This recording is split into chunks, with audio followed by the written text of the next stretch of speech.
A story is a living thing, shaped by the hands and voice of its teller. Every tale changes depending on who tells it. Their fears, desires, and beliefs color its meaning. The storyteller is never neutral. They decide which doors to open and which to keep locked. In folktales, this power is especially clear. The same story can warn against disobedience or celebrate curiosity, depending on the teller. So when we hear a fairy tale, we must ask, whose voice is shaping what we learn about good, evil, and the rules of the world? Recognizing the storyteller's influence is the first step to reclaiming these narratives and understanding their complex lessons. The story of the young woman and the test travels across continents and cultures.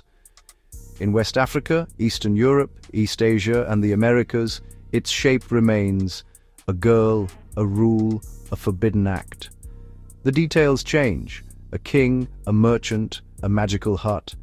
But the core is constant: a young woman, a test of obedience, and the burning temptation to know what is hidden. This tale resonates because it reflects a universal power dynamic: the authority who keeps secrets, and the individual who dares to seek the truth. Across the world, the story explores the tension between obedience and curiosity, especially for women. Its persistence shows how deeply every culture wrestles with the question: what happens when a woman chooses to know? The answer, as we'll see, depends on who tells the story. Strip away the cultural details, and the folktale's skeleton is clear. A young woman on the brink of change, often marriage, enters a new, unfamiliar world ruled by a powerful man. She's given access to everything except one forbidden space or question. The authority figure, husband, king, or sorcerer, sets the rules and holds all the secrets. The test is simple: obey or seek knowledge. The forbidden room or question becomes the crucible for her character. Will she remain compliant, or will she risk everything to know the truth? This structure lets storytellers explore the consequences of a woman's choice: obedience or curiosity. The test often takes the form of a forbidden door or a forbidden question. In Bluebeard, the bride receives a ring of keys. One opens a room she must never enter. The key becomes a symbol of temptation, the choice between obedience and knowledge. In other tales like Vasilisa and Baba Yaga, the test is silence. Don't ask questions. Don't seek explanations. Whether it's a locked door or an unspoken question, the message is the same: her curiosity is dangerous. The prohibition itself creates desire, making the forbidden irresistible. The woman is forced to choose: remain ignorant or risk everything to know.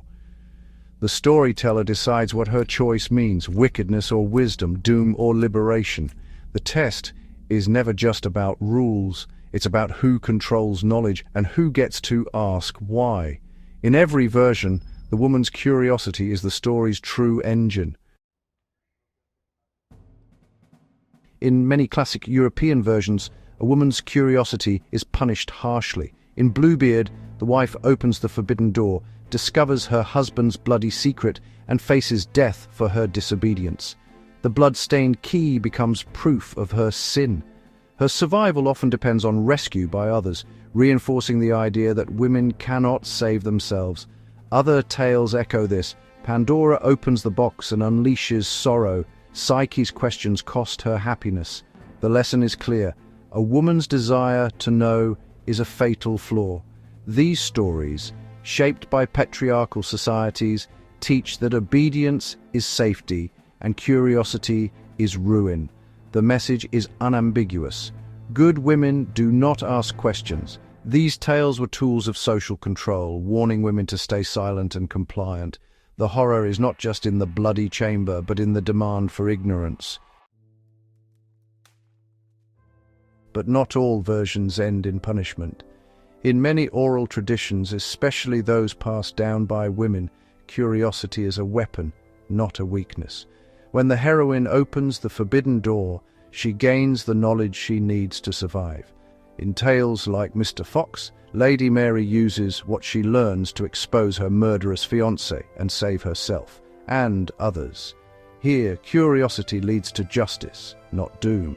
These stories teach cunning, resourcefulness, and self-preservation. The heroine's disobedience is courage, not sin. Female storytellers reframed the tale, look before you leap, trust but verify, know your enemy. The bloody chamber becomes a source of vital intelligence. By turning curiosity into a strategy, these versions offer a blueprint for liberation. The story becomes a celebration of women who dare to ask and act. The folktales we know today are often the result of heavy editing. Male collectors like the brothers Grimm and Perrault rewrote stories to fit their own values, emphasizing obedience, punishing curiosity, and softening strong heroines. Tales where clever women triumphed were often changed or left out. The Forbidden Chamber story was especially vulnerable. Its ending could be rewritten to punish or reward the heroine. The versions that survived in print reinforced the status quo, teaching women to fear their own minds. Meanwhile, the empowering versions lived on in oral tradition, told quietly by those whose voices were rarely recorded. The ending of a story shapes its lesson. When the curious woman is punished, the tale upholds the authority of the secret keeper and teaches women to distrust their own instincts. Her intuition is framed as hysteria, her questions as dangerous. But when the heroine survives and exposes the villain, the story validates her perception and courage. The power shifts. The seeker of truth, not the keeper of secrets, is celebrated. This change is revolutionary. It tells women their voices matter and that challenging authority can bring justice.